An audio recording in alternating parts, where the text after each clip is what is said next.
Hey four-stroke friends, I'm Lars and today I'm going to teach you how to apply chrome polish on your moped. So, what do we need? We need four things. First of all, the chrome polish itself. Then we need a towel for water.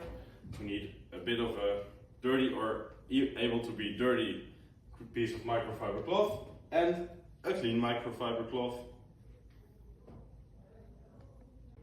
So, I'm first going to explain you how I do it. You take the wet towel, you clean the part. You just clean it quite well.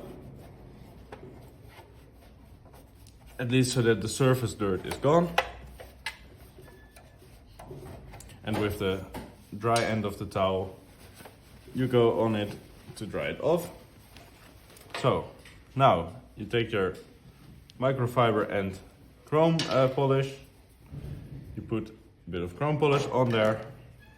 Make sure that your finger's in it so that you could rub the polish compound on it. You just make sure that you rub it in well. Take all of the areas you want to have done. So you can also apply a bit of pressure if you want, because you actually have to rub it in. Take a bit of that with it until it's like how you see polished in. You leave it like that for 10 minutes. So after a 10-minute wait, we take the clean microfiber cloth and then we go clean it.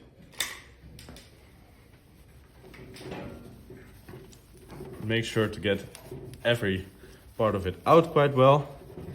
You can see with the clean towel, it really starts to shine again.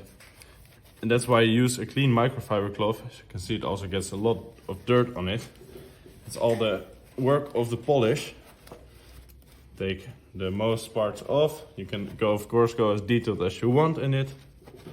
And finish end result. It's shining again. So that was the tutorial on how to use chrome polish on some parts to make them shine again. See you next time.